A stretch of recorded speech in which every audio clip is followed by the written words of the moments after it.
Hey everybody, this is Collector Dude. We're back with a Marvel book. I'm still going through your comic books, and I'm going to be doing Marvel. This one's November for January. Benjamin Percy, Joshua Cassara. Covered by Adam Kubert. And this is X Lives of Wolverine. And I'm thinking, and then they got X Deaths of Wolverine.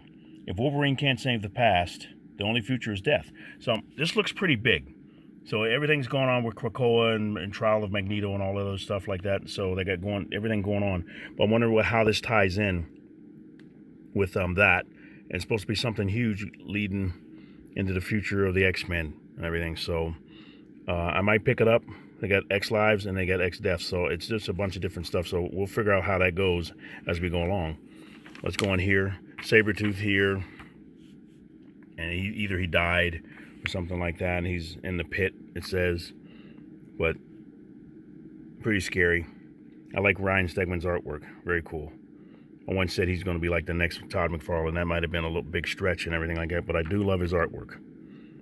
Everything. So when he was working on Wolverine, the way he did his layout was really nice. This one's Wolverine travels through his past as the future begins to unravel. X Deaths of Wolverine. That's a cool cover. So what we got going on here. Okay, what do you guys think about this? Look at this. These are the different covers they're going to have. I guess the variants. Everything. Make sure I don't get the glare in there. That's cool. Then, got a lot of glare.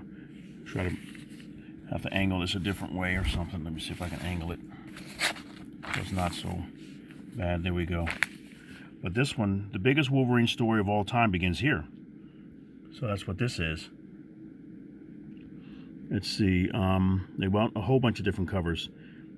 Logan James Howlett, Weapon X, the mutant best known as Wolverine, has lived many lives under many identities and in many places. But never before has the fate of the future been so entwined with the past. Okay. Let's see what's going on with that. So, fan favorite eras of Wolverine's saga are explored anew, along with never before seen episodes as Logan must travel to various points in time to prevent the death of a key figure in mutant history. But these lives are only one side of the story. Be here for the start of the time-shredding saga across all of Wolverine's history and future yet to come. So they got this main character. These popular characters are going to use him. Everything. They've used Shadowcat before and other stuff. So they got Wolvie. And let's see what we got here. There's more covers here. This one's lives and this one's deaths. So 1 through 5 of this one, there are going to be 5 issues of this and there's 5 issues of this one. I'm not sure if they're going to run together or not. Okay, this is week 1 and this is week 2. So this is number 1. So I guess it's going to last for 5 weeks. This is Death is not the end. Death is the Omega. Cool covers. Sam Keith, I see him doing one here. That's cool. Let's see. If Wolverine's future lies in the past, what does that mean for the present? The reciprocal series to X Lives of Wolverine, X Deaths of Wolverine, is can't miss reading. Chock full of revelations for the best there is, as well as the fate of mutant kind. Now, you're going to be picking this up. What do you think? It might be cool to look through. So, I mean, the covers look cool, but the story, it's intriguing. So, I mean, if you care about this, everything, I mean, if you don't get it. But if you do, you're like, wait a minute, that's kind of cool. Let me check that out. Okay, now we got, this is X Lives of Wolverine number 2. That's a cool cover. Gabriel D'Otto. That's awesome. You got Mark Bagley here and Jesus Zayas there. That's cool on a Mark Bagley one there. But that's a really nice one there. I wonder if that's going to be the main cover here. Oh, it's variant. No. Okay. Main cover is going to be by Adam Kubert. And you got trading card variant. That must be that one. Yeah, that's that one there. Well, Target Xavier. This is week 3. Okay. Wolverine navigates the time stream, revisiting moments in his life.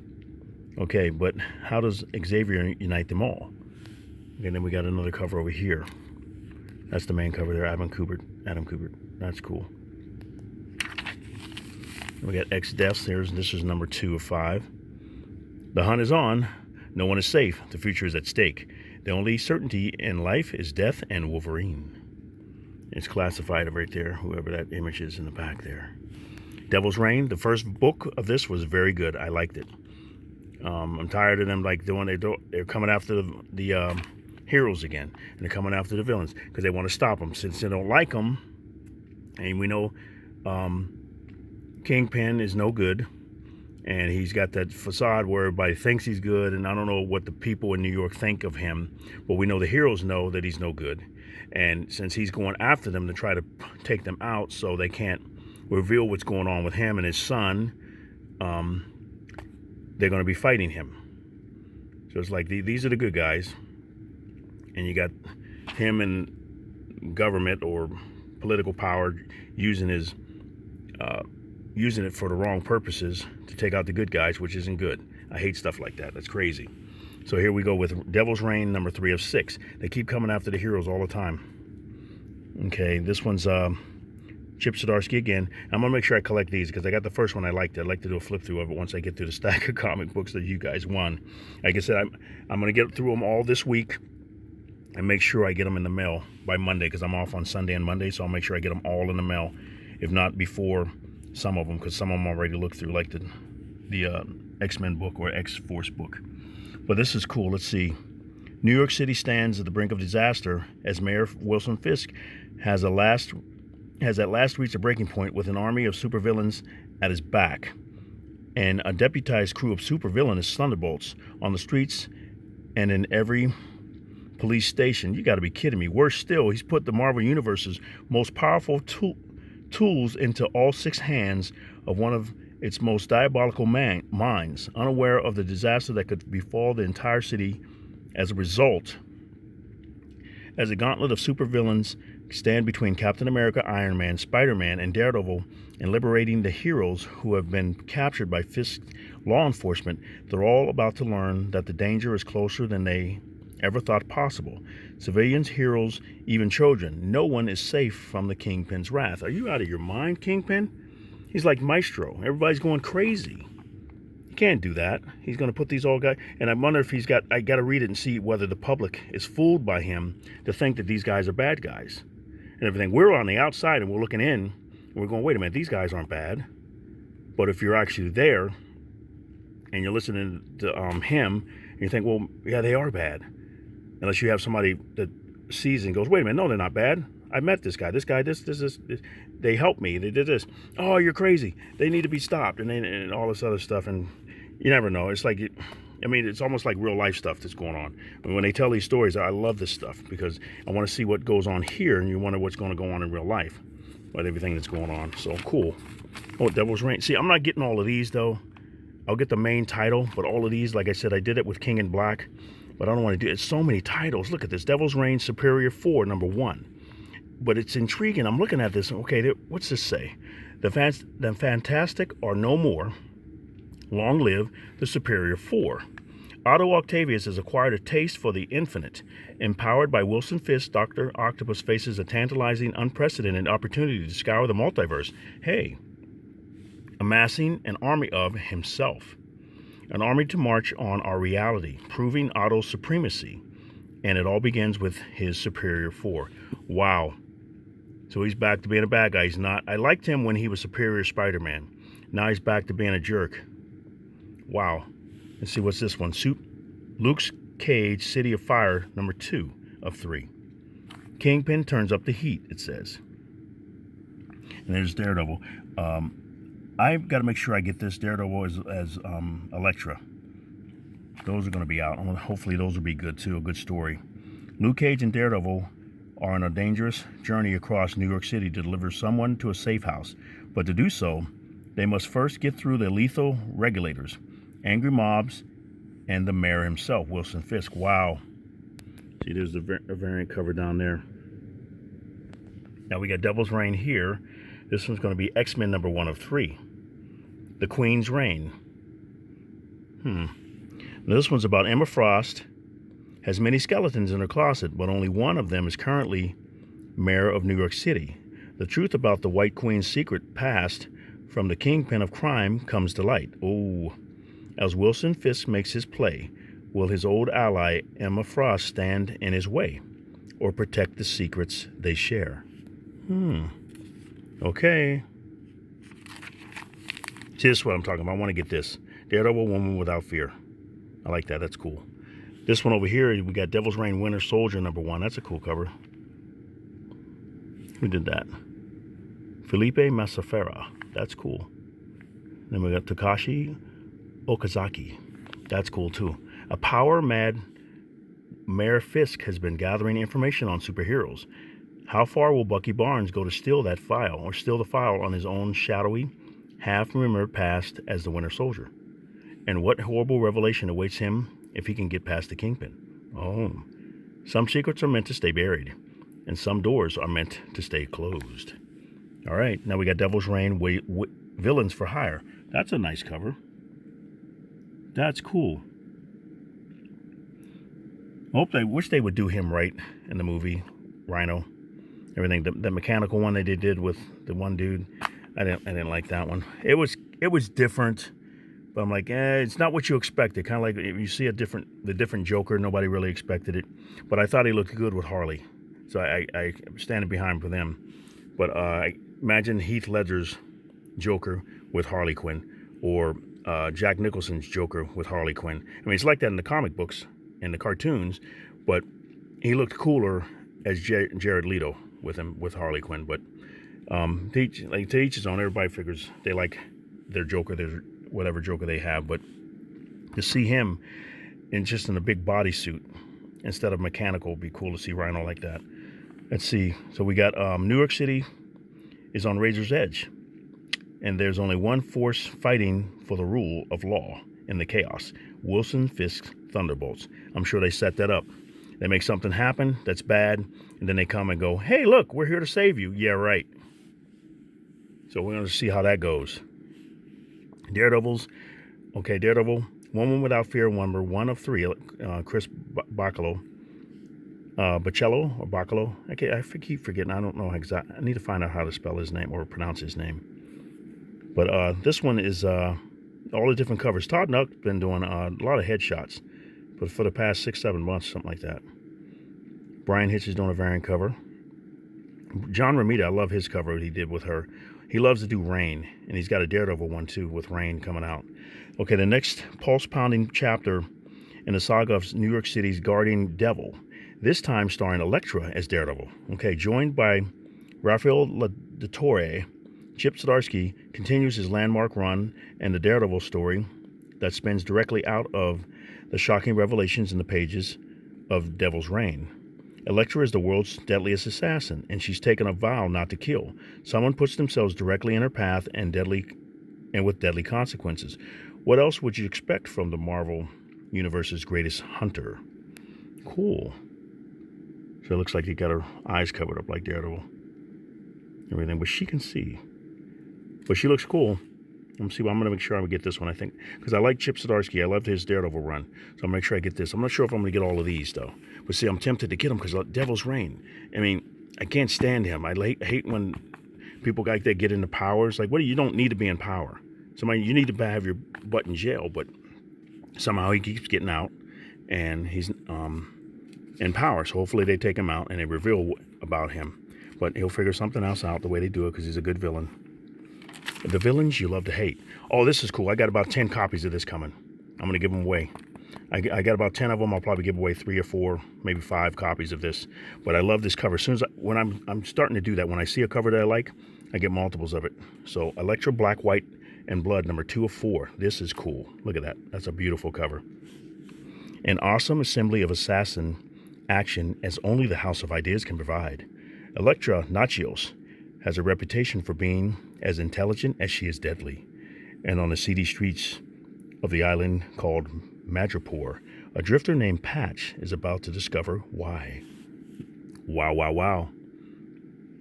Yippee-yo, yippee-yay. This is cool. Look at the detail on that. Man, oh man. And see, I don't know, what do you think about Ben Reilly as Spider-Man? I mean, I like Spider-Man, so I like single characters, stuff like this, the single ones in Thor and all those different ones. And the team books are cool too, depending on who's doing it or who's writing it. But look at all the detail in that. Wow. It kind of almost makes you dizzy just looking at it. Okay, there's another one there. Okay, Ben Reilly, Spider-Man number 1 of 5. That's cool. All the variants in there. Okay, because you demanded it. Just say, who demanded this? Okay, iconic Spider-Man scribe, J.M. Demetius, or Dematius, returns to spin his webs once more within the Spidey mythos, this time joined by explosive artist David Baldion. Together, they're bringing you unlocked memories in the life of Ben Reilly, aka Spider-Man. Darkness looms over New York City as murders begin to pile up. Oh boy, don't like that. But how are they all connected? Do the answers Ben is looking for reside in the haunted halls of the Ravencroft Institute? I didn't get the chance to read that. Was it 5 issues? I see it at Half Price Books. I need to pick them up and read that story to see what's going on in there. Find out as we return to the era when Ben Reilly was the one true Spider-Man. Oh, so this is going to be like a background. It's going to go back when he was Spider-Man. That's interesting. So we'll see. Okay, now we got these Amazing Spider-Man Beyond, and I'm still not sure what this is. I got a few issues, but I'm not sure what's going on. We got variants down here. Okay, Amazing Spider-Man number 85, and here's number 86. Dr. Octopus versus Spider-Man at Beyond HQ. It's going to take everything Ben Reilly and the company that hacks him has to stop Otto Octavius. Now, see, wait a minute. Now, is he taking over Spider-Man? Is this the future? Okay, this is now, and this must be the past. So it's going to be, 1 through 5. And this is going to be what's going on now, I guess. And this is a reprint. I wonder if this homage is going to be worth something. Look at that. The homage variant cover here of the Carnage and Venom cover. So if that's going to be a homage cover, I don't know if that'll be worth something as variant. And it's by Mike McCone. Okay, this is number 86. I like that cover with all those spiders on there. It's like, oh my gosh. This is one of those comics that you will remember for years to come. Ben Reilly has been shaken to the core, and you will be too. Wow. All right, if you think so, grab that book. Okay, this one's cool. This is cool. Black Cat, and then this is Mary Jane. Wow. And they got the variants down here. And this one here, Amazing Spider-Man number 87. They've got pumping these out, man. With NYC reeling from Doc Ock's attack, Captain America, and Black Cat need to know something. If Ben Reilly is really down, is Peter Parker able to step up and be Spider-Man again? You may think you know where the story is going, but you do not. All right. This looks interesting. It might be something to pick up, guys and gals. Okay. Mary Jane and Black Cat Beyond number 1. Like I said, some of these number 1s I might pick up because you're always like, you never know everything. But it's number 1s aren't always the best ones to get, though. I mean, it could be a number 2 or number 3 that's worth more. Kind of like with the Marvel Comics Presents and stuff like, Presents. Let's see, with the first appearance of Wolverine's daughter in there. Okay, this one's Black Cat has been kidnapped, and the only person who can save her is Mary Jane Watson? Mary Jane has never liked Felicia Hardy, and now she has to save her life. Okay, but remember, this is the Black Cat we're talking about. Things are never quite what they seem. I like the action and in the video game that they did. Now these are cool. I didn't like this one cover because I'm thinking he draws so well and beautiful women characters that he draws, but it was just like just a simple cover. I'm like, I don't know. Again, what do you think? This is cool. So I like the action in this. I mean, not the stripping or anything like that, but it's just action. She's moving. This is even more so. She's posing with muscles. I mean, it almost looks like she's too short though. If she puts her arms down, I don't know. It looks cool. But they can never figure out a cool costume for her. There's always got to be like a jumpsuit. They can't have her having ripped pants and a ripped shirt, or like the ripped shirt from the She-Hulk. It was a Savage She-Hulk #1 years ago. That she's got to have like a bodysuit, plus she thinks. So she's not like Savage anymore. Or, yeah. But this one, all the different covers that they have. And I've seen more on like Unknown Comics and other stuff like that, so they're really cool. Art Germ's cool. I think they got a Virgin variant or something like this too. This costs a little bit more. Okay, the best character ever is back in her own series and about to glam up the whole Marvel Universe. Okay, let's go through this a little bit more faster. Maestro, World War M. Here he is, back again, causing more trouble. This guy's crazy. Yeah, Ed McGuinness, he had to do a cover. He's fighting Abomination here. Abomination's going to get his butt kicked against the Maestro unless he's super powered, because the Hulk beat him up. Red Hulk killed him. Now, we'll see what's going on in here. Okay, looks like they're working together here. Oh, or unless he's in chain. No, working together. So that's 1 of 5. The final chapter of Peter David's Maestro trilogy begins. AIM, the Pantheon, and even Doctor Doom have all fallen before the might of Maestro. Finally, he may now reign over his kingdom with a firm green fist. Man. Except he didn't count on the Abomination rising from the dead and forming an alliance with Neymar and Doom. No, they're not working together. And this dangerous new dangerous new alliance is ready for war. World War M. Man. They must got him in chains or something like that. Yeah, they're fighting him. There's Namor. Or that Doctor Strange, I mean. Or is that Namor? Wait a minute. He said Namor. What am I talking about, Doctor Strange? Wow, he looks like Doctor Strange with a beard. That's the Yancey Street sign? Yeah. Okay. Now we got Silver Surfer Rebirth. I grabbed a bunch of these too. I got 10 of these as well because I'm going to give them away. As soon as I saw that cover, I said, that's hot. That's a cool cover. I grabbed 10 of them. So I'm going to give away about 3 or 4 of these. But Silver Surfer Rebirth #1. Always like the Rebirth. You never know what's going to happen in these. This, I love cosmic stuff. I did a picture of him years ago and I sold it. And I didn't make a copy of it. I used to make copies like a pencil. When I draw, I'd make copies of the pencils.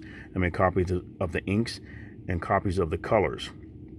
And I would keep those. If I ever sold them, then I could make a poster of it by making a copy of it or something if I wanted to.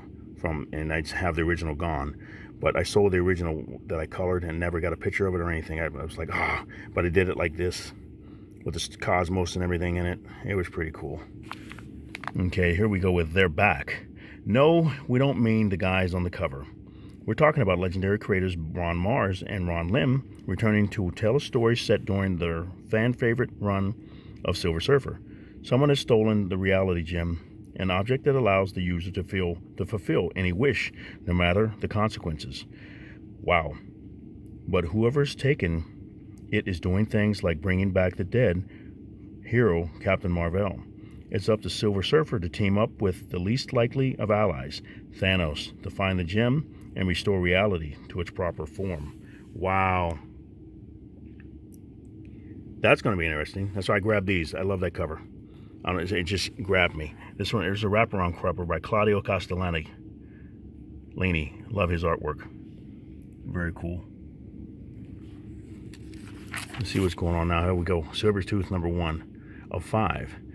And this was a cool cover. Brian Brown. That is beautiful. And we got the artwork in here. Leonard Kirk is doing the art, I see. And then a variant by Ryan, or the main cover, Ryan Steckman. Then we got a variant here, Miko, and Todd Nuck's doing another headshot, and Ryan Brown's doing this one down there. That's cool. Down in a hole, Sabretooth went into the pit, sentenced to an eternity of torment. Wow, how in the world did that happen? Sure, that sounds like heck, but maybe that's where he feels most at home.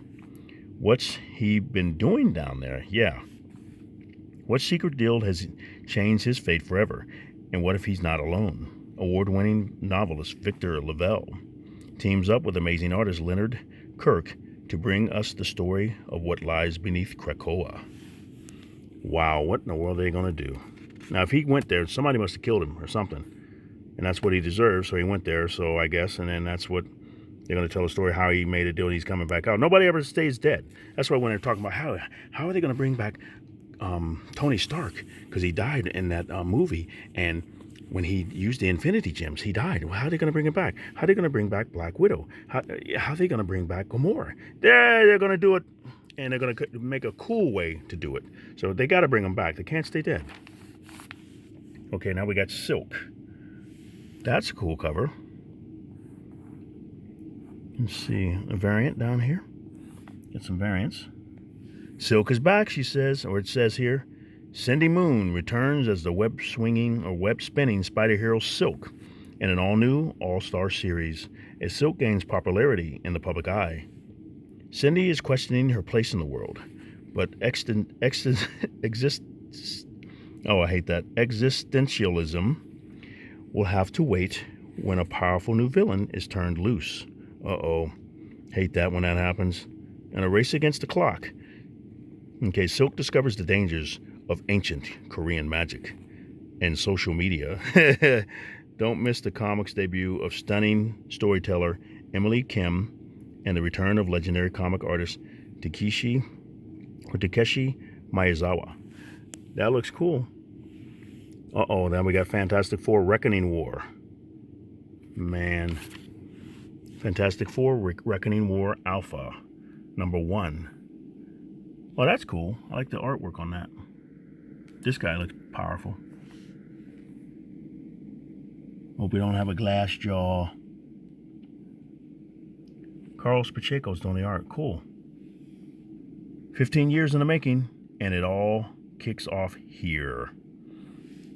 In a time before the Kree, Skrull, or Shi'ar empires, before the emergence of Galactus, before the birth of Asgard, there was the First War, the greatest war to ever rage across the multiverse. Today, it is reignited. This is the day of reckoning. Oh, man. Then we got Fantastic Four here with number 40. So, see, all they do all these tie-ins, and you're like, I got to get all these tie-in issues. Or can you read the story and just get the whole story out of the main issues? This is #1. It doesn't say like 1 of 5, 1 of 4, 1 of 3. So I'm not sure how many issues that's going to be. Wow. That's a rhyme. I'm not sure how many issues it's going to be. Okay, this is the Reckoning War.